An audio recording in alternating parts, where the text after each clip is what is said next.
Antes de empezar, quiero leer el pasaje que quiero estudiar hoy en esta ocasión con usted, y también quiero leer los pasajes paralelos para que así podamos ver el punto de vista de tres autores: Mateo, Marcos y Lucas. Recuerden que cada autor tuvo su audiencia a la cual le escribe, y es por esto que vemos nosotros una diferencia de la manera en cómo se viene a detallar el evento de Mateo capítulo 24 y versículo 15, lo que Jesucristo menciona aquí en versículo 15. Mateo capítulo 24 versículo 15 dice de la siguiente manera: por tanto, cuando veas en el lugar santo la abominación desoladora de que habló el profeta Daniel, el que lee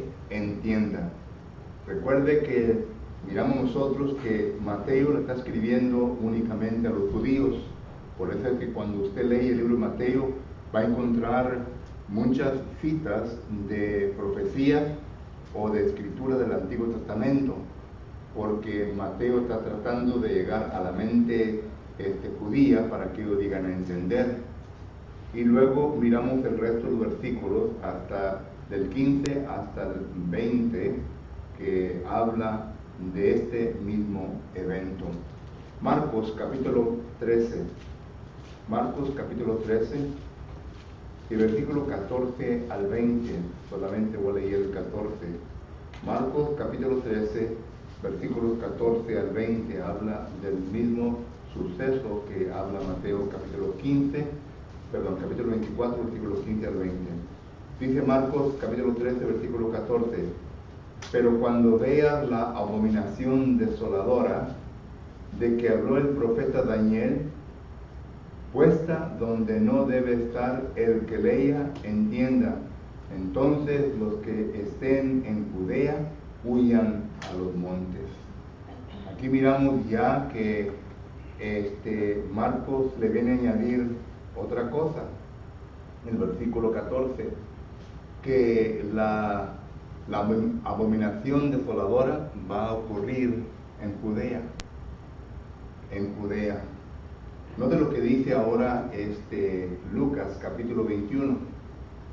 En Lucas capítulo 21 y versículo 20 al 24, otro pasaje paralelo a lo que leímos en Mateo capítulo 24, versículo 15, nos enseña Lucas capítulo 21 y versículo 20. Note lo que dice: pero cuando vieres a Jerusalén rodeada de ejércitos, saber entonces que su destrucción ha llegado. Mateo dice que va a haber una abominación desoladora. Marcos dice que va a ser en la región de Judea. Lucas ya lo pone más específico, en la ciudad de Jerusalén, y que va a ser rodeado por ejércitos. Y claro, ¿verdad?, que durante este tiempo quienes estaban en poder eran los romanos, y llegamos a la conclusión de que es el poder de los ejércitos romanos que iban a rodear esta ciudad. Solo que ya tenemos un cuadro que nos está pintando, que nos está poniendo, nos está presentando un panorama, las Santas Escrituras. Y esto es lo que vamos a estar mirando y estudiando en esta ocasión. Vamos a Dios en oración para que nos ayude. Bendito y eterno Padre, le queremos pedir en esta ocasión de que usted, eterno Dios, nos haga entender estos pasajes que en ocasiones se hacen difícil de comprender y de entender por causa de los exégesis que le ponen sobre estos versículos, es decir, las opiniones humanas que vienen a establecer sobre estos versículos para que así llegue a temorizar, a traer a todo oyente, eterno Dios, a un punto de miedo de lo que va a suceder concerniente a la escatología. Pero sabemos bien, eterno Padre, que la Biblia es el libro que se interpreta por sí mismo, y esto es lo que queremos hoy en esta tarde: usar su palabra para que ella misma interprete los versículos que estamos considerando para que así lleguemos a un pleno conocimiento de lo que enseña tu palabra concerniente a este punto. Te ruego pues que esté con este servidor suyo, para que así, Padre bendito, lo pueda explicar bien y para que ninguna duda, eterno Dios, quede en nuestra mente, sino que todos lleguemos al mismo entendimiento, para que así, eterno Dios, no solamente lo vengamos a retener nuestro conocimiento, lo vengamos a asimilar para poder enseñarlo, pero que lo podamos enseñar de la manera en como la Escritura lo enseña. En tu Hijo Jesucristo le ruego y le pido por todo esto. Amén. Mateo capítulo, Mateo lo vamos a poner, capítulo 24, porque es lo que estamos estudiando. Mateo capítulo 24. Y estamos estudiando sobre la escatología. Y hoy vamos a estudiar Mateo capítulo 24, versículo 15. ¿Qué es lo que enseña? Como en forma de introducción, quiero solamente traer a su mente algunas cosas que ya vimos la semana pasada. Estuvimos viendo primeramente que cuando nuestro Señor Jesucristo se comunica con sus discípulos, hubo tres preguntas, o más bien tres cosas que Jesús viene a enumerar, y esto lo encontramos en Mateo capítulo del 1 al 3, tres cosas. Y segundo, miramos nosotros que lo primero que Jesucristo está tocando es sobre lo que le dijo a sus discípulos concerniente a la destrucción del templo. ¿Okay? Y recordemos que en otros versículos o pasajes paralelos, miramos nosotros que se menciona también concerniente a esto. Uno de ellos estuvimos viendo que es el pasaje de Juan, capítulo 2, versículos 19 y 20, que ahí están mal entendiendo los judíos concerniente a lo que Jesucristo está hablando del templo, que va a ser destruido, ¿verdad? Pero él está hablando en esta ocasión concerniente a su cuerpo. Pero los judíos ahí dicen que ese edificio ya tenía 46 años en construcción, es decir, se estaba reparando. Y esto pues nos lleva, estuvimos diciendo, ¿verdad?, que el pasaje que estamos considerando se escribe en el año 26. Claro que estamos usando el calendario gregoriano. El año 26 sigue de 46 años y nos lleva aproximadamente al 19 o 20 antes de Cristo, y eso es cuando el rey Herodes empieza a remodelar el edificio, porque si usted recuerda bien, hubo otro rey que vino a hacer destrucción al templo, y este es Antíoco Epifanes el 4. Él reinó del año 177 al 174 antes de Cristo. Y usted puede leer la historia de Antíoco Epifanes, lo puede encontrar en Segunda de Macabeos, capítulo 5 y capítulo 6. Recuerde que Segunda a los Macabeos no es un libro inspirado por Dios o por el Espíritu Santo, pero es un libro que es apócrifo, que le añade. Este libro lo va a encontrar en las Biblias católicas.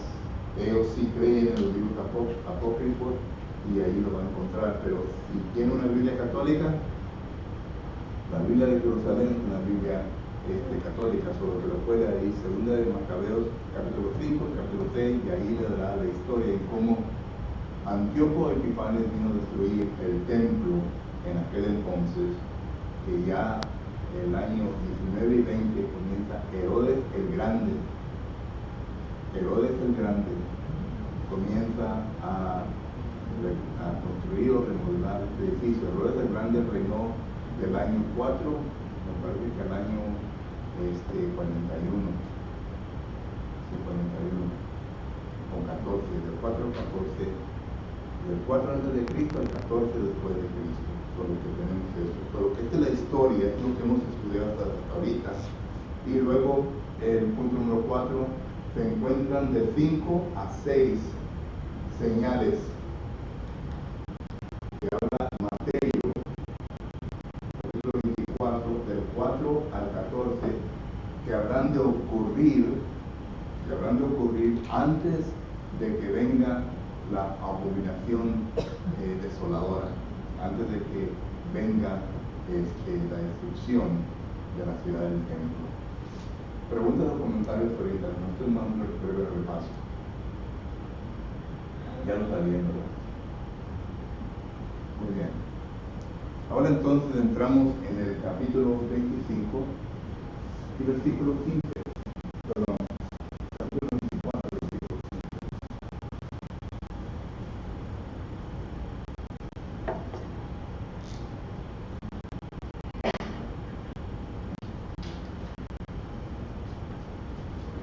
Primeramente miramos nosotros que dice el versículo 15.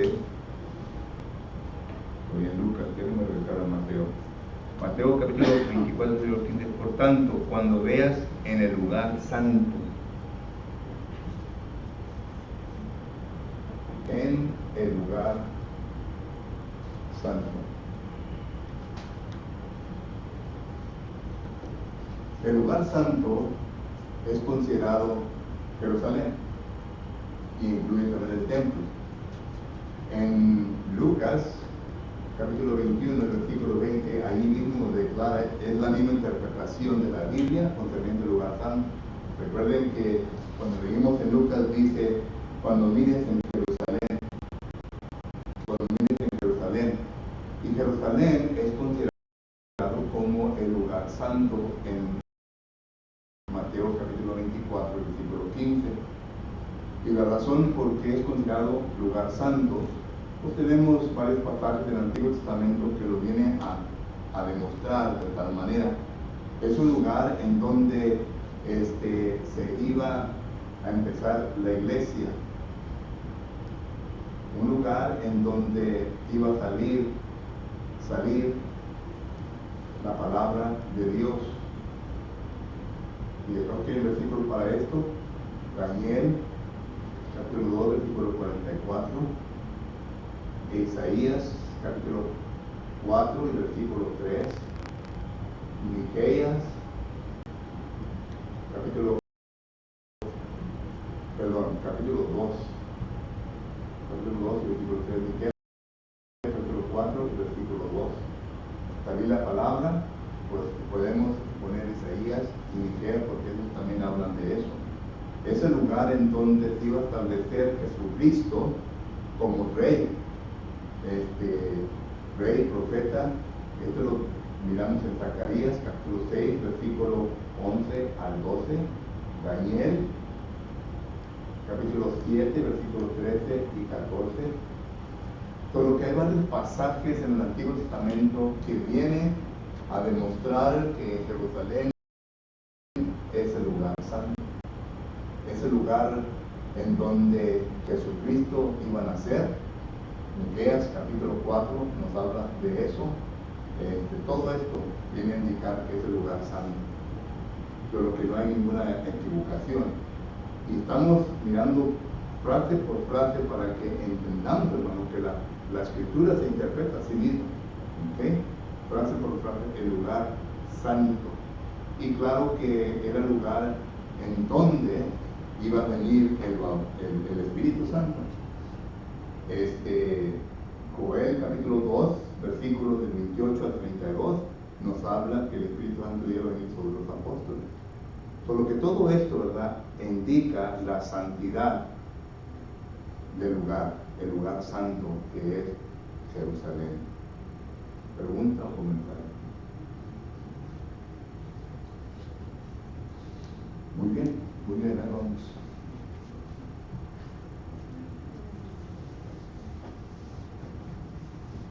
Luego dice, aquí se pone interesante. Luego dice el 15, dice la abominación desoladora. La abominación desoladora.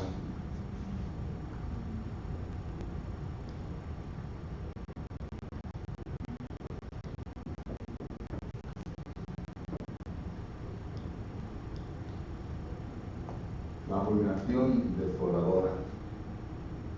¿Qué quiere decir esta frase? Es una frase que se usa en tres partes más, pero están en referencia en el Antiguo Testamento. Claro que se usan unos pasajes paralelos que hemos visto, ¿verdad? Pero se refiere a lo mismo. Pero en capítulo 9, versículo, ahí va a encontrar esta frase, abominación desoladora. ¿Okay? Y luego si usted va en Daniel, capítulo 11, versículo 31, ahí también se usa la abominación desoladora. Si usted va a Daniel, capítulo 12, versículo 11, va a encontrar esta misma frase ahí mismo. Y los que enseñan la falsedad, la doctrina del primilenio y toda otra doctrina falsa concerniente a la escatología, van a estos textos. Y la razón es por qué los pueden manipular muy bien, porque son textos simbólicos, figurativos, que uno los lee, pero tiene que entender todo el contexto para poder así entender qué es lo que el autor está escribiendo, de qué está escribiendo.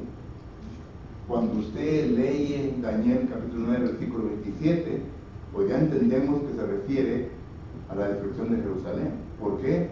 Porque Jesucristo lo está interpretando. En Mateo capítulo 24, versículo 15, es Jesús quien está interpretando Daniel.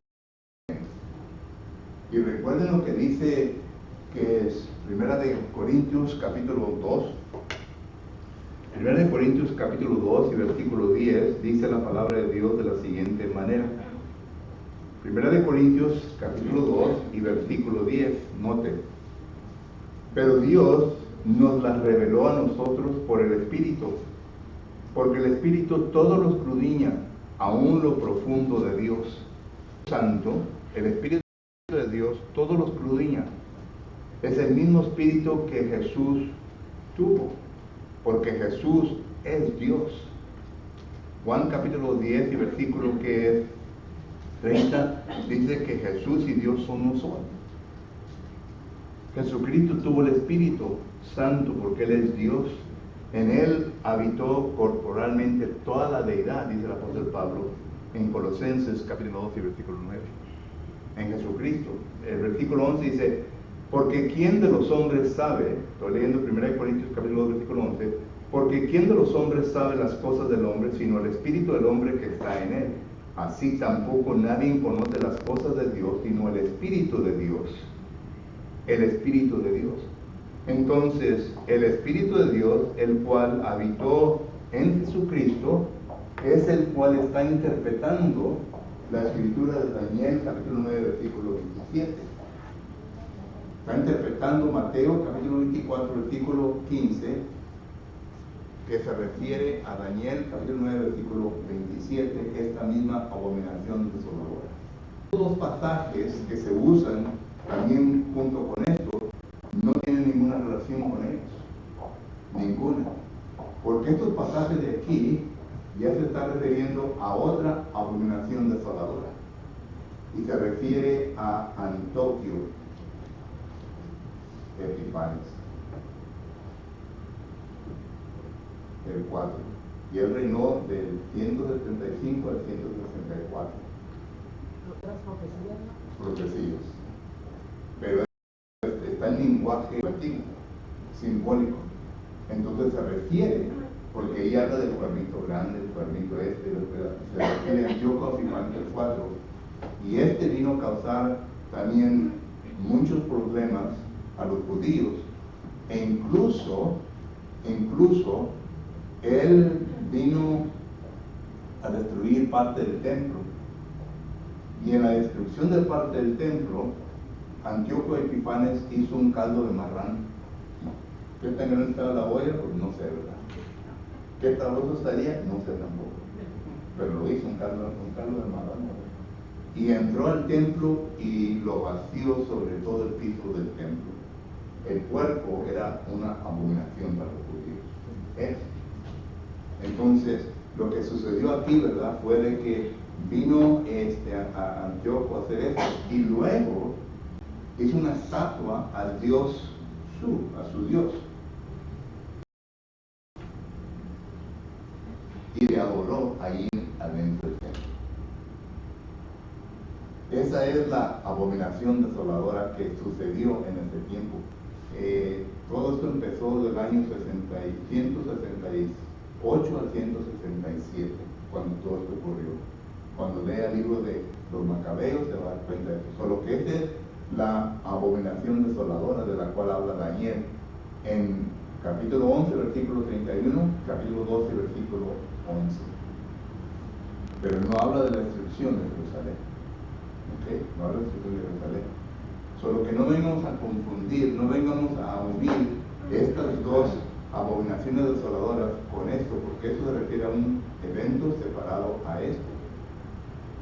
Miramos nosotros que la primera abominación desoladora sucedió, empezó en el año 597 y luego 586 y luego en el año 66. Esta fue la destrucción de ¿qué? La destrucción de Jerusalén y el templo también. ¿Por quién? Por el rey Nabucodonosor. Estos eventos lo encuentra en Segunda de Reyes, capítulo 25, en Segunda de Crónicas, capítulo 36, y Jeremías, capítulo 52. Esta fue la primera abominación desoladora, en cuando se destruyó el templo por completo. Ya cuando entra Esdras y Nehemías, miramos nosotros que el templo se volvió a edificar más o menos por 515 a 512. Recuerde que las fechas del Antiguo Testamento van de grandes a menores. Solo que esto fue en el tiempo de Nehemías. ¿Okay? Y esto tiene que ver mucho porque en la profecía de Daniel capítulo 9 habla de 70 semanas y se quiebran en 3 diferentes partes. Se quiebran en 7 semanas, en 62 semanas y una semana. Perdón. Esa es la profecía. Esa es la profecía de Daniel. Y noten que estas 70 semanas, no me voy a meter mucho en detalle de fechas, ¿verdad? Controversia concerniente a eso, pero usted, después podemos leer eso. Pero estas son las 3 divisiones de las 70 semanas de Daniel, capítulo 9, versículo 27. Y durante estas 2 semanas o 3 semanas, 7, 62 y 1, miramos nosotros que iba a ocurrir varias cosas. Vamos a voltear a Daniel capítulo 9, versículo 24. Y note lo que dice Daniel capítulo 9. Daniel capítulo 9. Déjame encontrarlo. Y es interesante, hermanos, porque el libro de Daniel,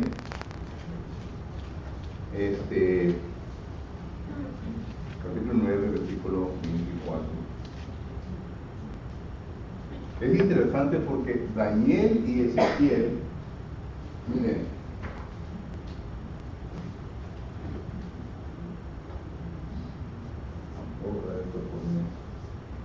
desde el año 606 hasta el año 536, esto se le llama el periodo de la cautividad.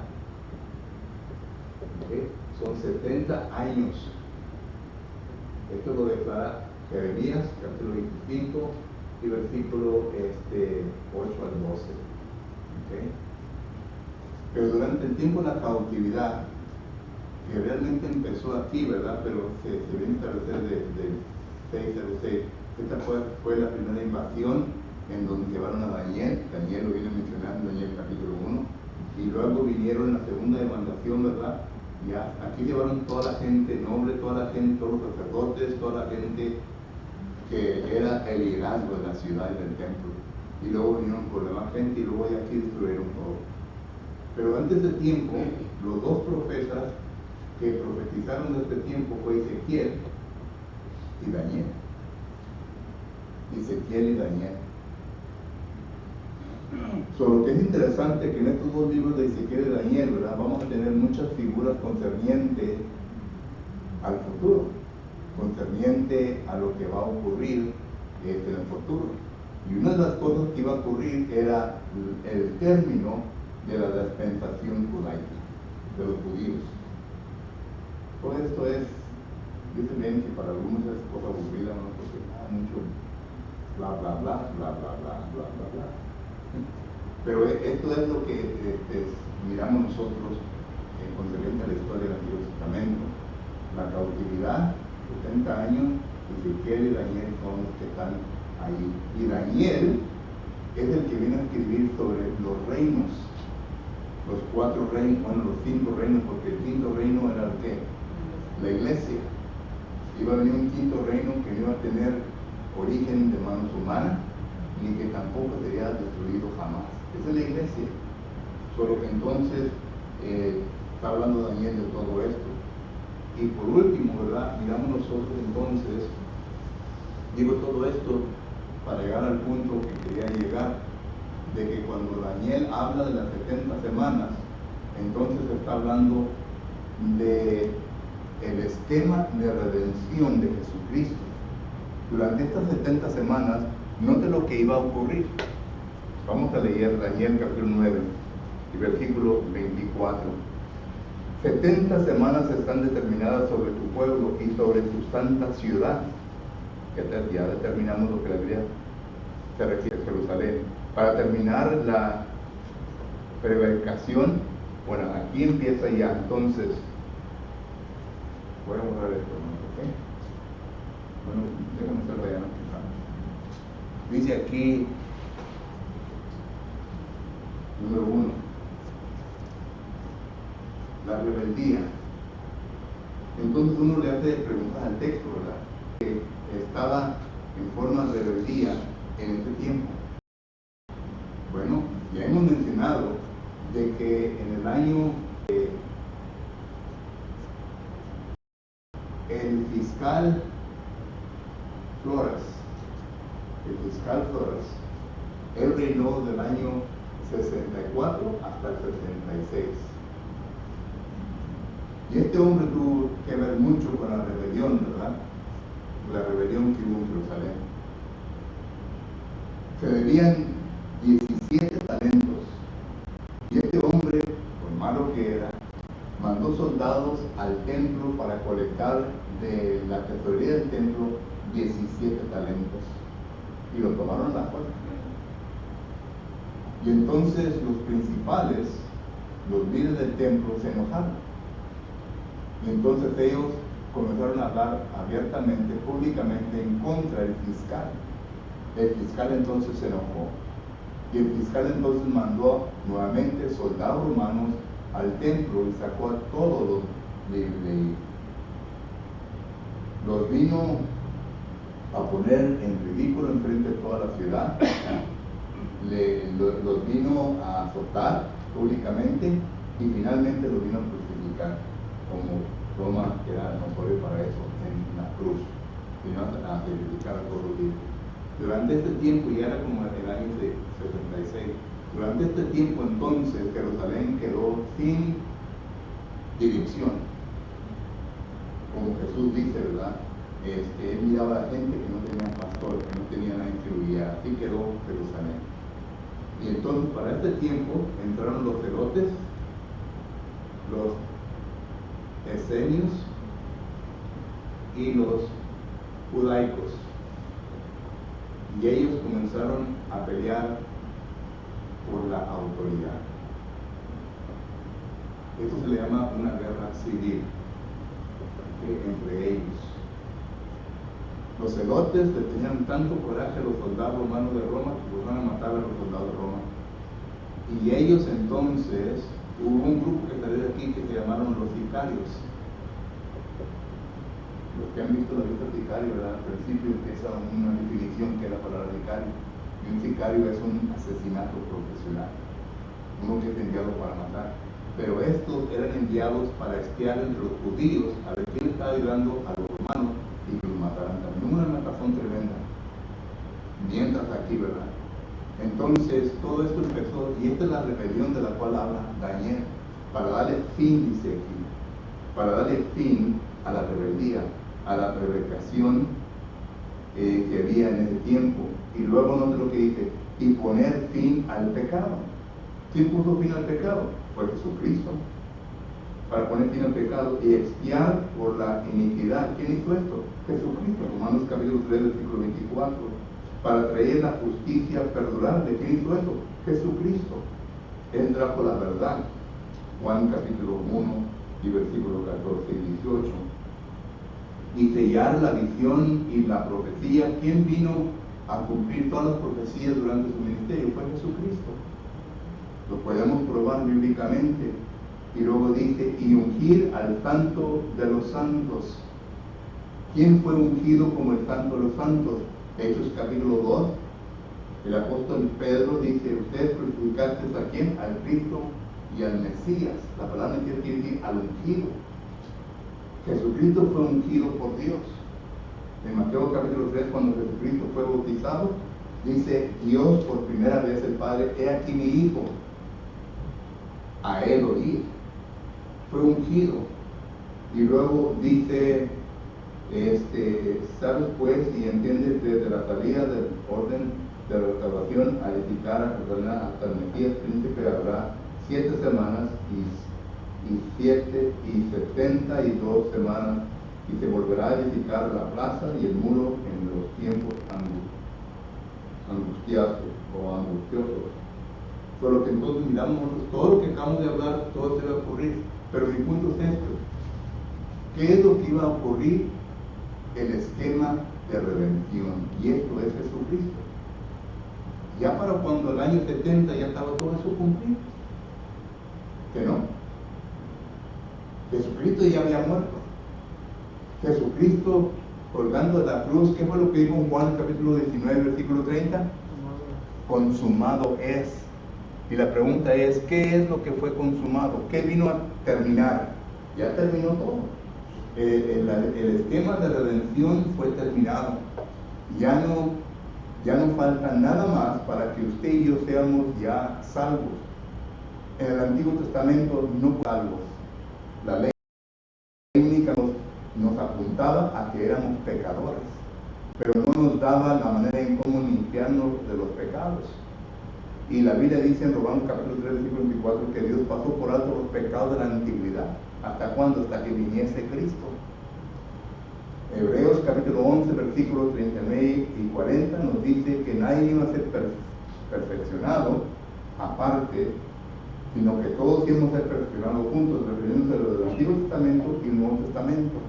La sangre de Cristo cubrió hacia atrás, cubrió lo presente y cubre en el futuro. Solo que todo esto lo miramos nosotros concerniente a las 70 semanas que habla Mateo capítulo 24, versículo 15. Y digo todo esto para hacer hincapié nuevamente a que Mateo 24, versículo 15 se refiere a Tito. A Tito, porque miren, después de esto,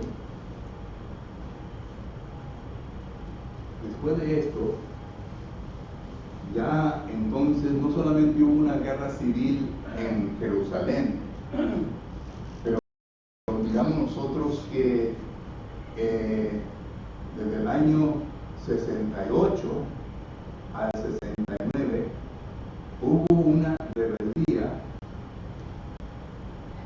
en Roma. Hubo una rebeldía en Roma.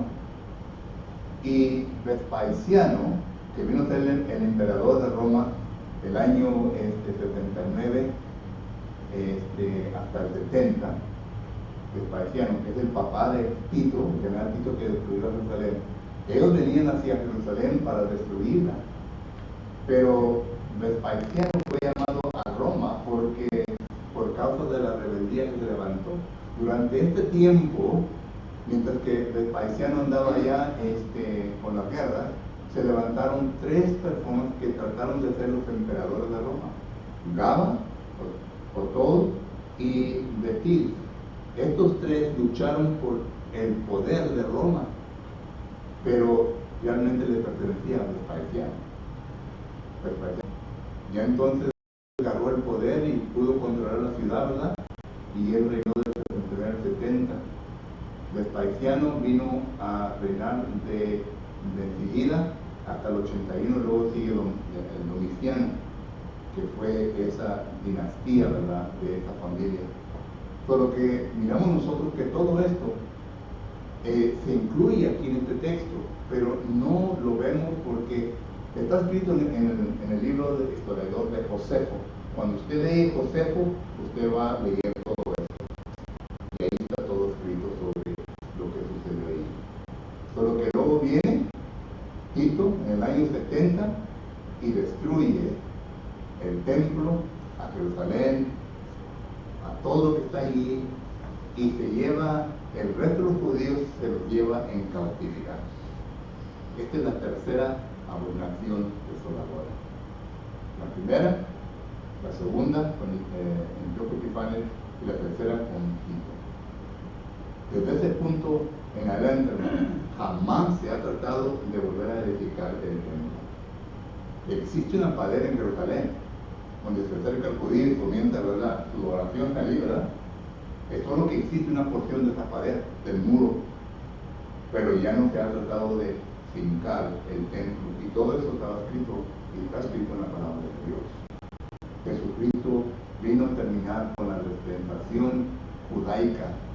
Eso era lo que estaba estorbando para que la ley de Jesucristo, para lo que Jesucristo iba a establecer, se pudiera salir con fuerza. Porque teníamos a los judaizantes que ellos estaban entremetiéndose realmente en el plan de Dios. Estaba para terminar. El libro de Daniel viene a profetizar que la dispensación judaica se iba a terminar por completo. Punto. Preguntas, comentarios. Los judíos hasta la fecha son... Y los judíos hasta la fecha son un queso. Sí, algunos son rebeldes y no aceptan todas las fiestas que ellos tienen, y son fiestas, por ejemplo, de esta abominación desoladora. Hicieron una fiesta y se celebran y lo ponen en calendario. ¿Se ha puesto usted a ver el calendario nuestro y qué tantas fiestas judías existen y a qué se refiere cada fiesta? La fiesta de Purim, ¿a qué se refiere?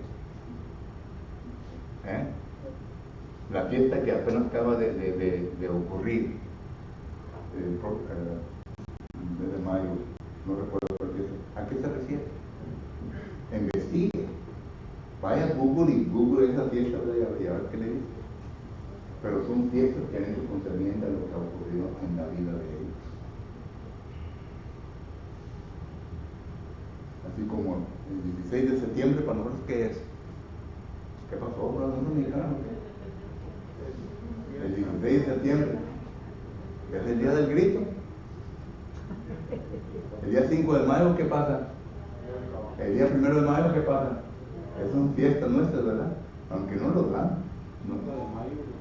¿Verdad que tienen que trabajar con Bueno, no.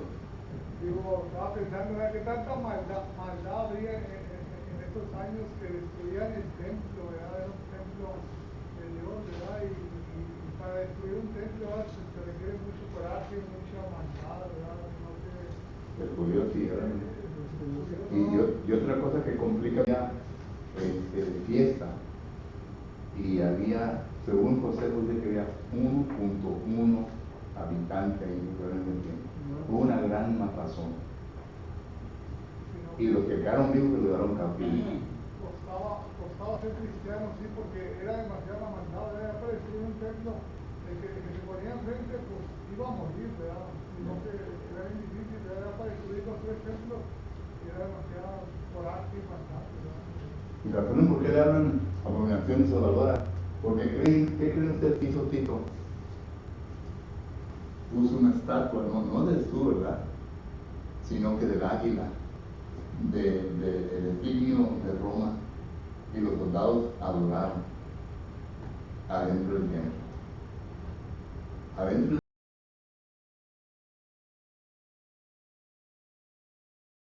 del templo hicieron ellos. Solo que todo esto sucedió cuando Tito vino a destruir el templo. Antes de destruirlo, ahí con el insignia de Roma, adoraron y luego hicieron lo que hicieron a matar. Ellos con los romanos. Así es. Los romanos eran tremendos. También.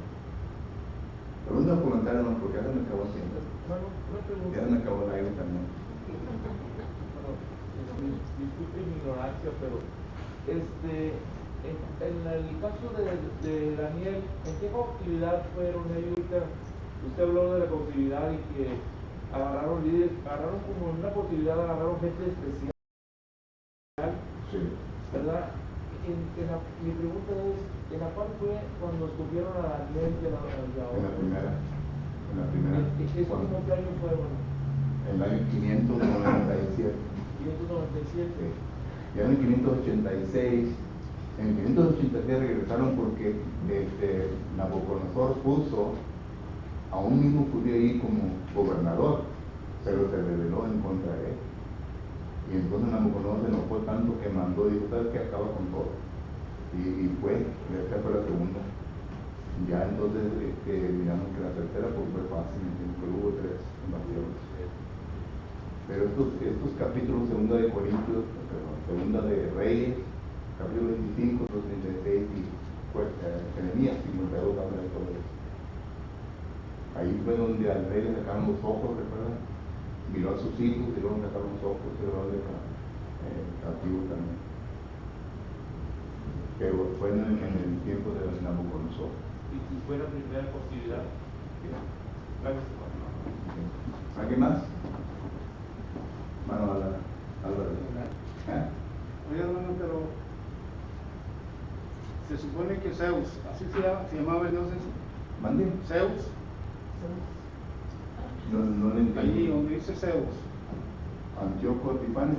No, el de la orilla que, el dios que El adoraba. Su, el dios Su. Bueno, este es el nombre en inglés, ¿no? Así. No era de la mitología griega. ¿Eh? No era de la mitología griega. Porque ellos lo consideran como Dios. Porque ese Como dios, ese que le decían ese dios, tenía su dios del agua, su dios de la guerra. Por eso le digo que es mitología griega. Igual como el dios de los filisteos, ¿cuál es el dios de los filisteos que se vino a hincar ante el dragón? Solo que sí. Y hay también, en Roma también tiene un montón de dioses, ¿verdad? Que Dios del sol, Dios de la luna y todo. En eso no he estudiado mucho, pero sé bien que son... Es mitología griega. Estaba lejos de ahí de donde ocurrió eso. ¿Mande? Estaba lejos, Grecia, está lejos. Grecia sí. Porque Antioquia salió de los saduceos. Es descendencia de Alejandro el Grande. En el libro de Daniel habla de Alejandro el Grande, que él iba a terminar con su poder y luego iban a salir cuatro cuernos, y esos son los 4 reyes, que se vienen 2 divisiones. La división del sur es donde viene Epifanes. Es interesante todo eso, pero como digo, ¿verdad? Es historia secular. O sea que en la Biblia únicamente se nota por medio del lenguaje simbólico. Pero los falsos maestros usan el lenguaje simbólico figurativo, ¿verdad?, para acomodarse con su doctrina falsa. Y eso es lo que estamos haciendo ahorita. Estamos interpretando lo que les enseñan para que así, cuando alguien venga, no habla de eso. No habla de esto, habla de esto. Ustedes por lo menos ya tienen un conocimiento breve. Si acaso quieren profundizarse, lean José. El libro de José es un libro poco grueso, ¿verdad?, de las antigüedades, de las guerras de los judíos. Y es letra chiquita. Pero lea todo la historia de los judíos y muy bien, si no hay ninguna otra pregunta, hermano, que el hermano Rey ya está listo y preparado para pasar aquí al frente y un canto de invitación. El canto de invitación es para que nos ayude a meditar sobre lo que hemos escuchado en esta ocasión.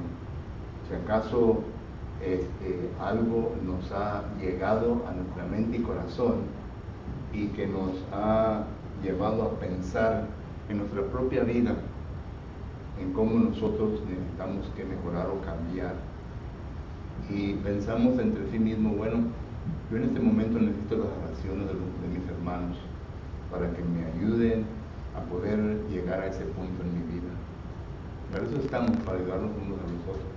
Se dice que oremos unos por los otros.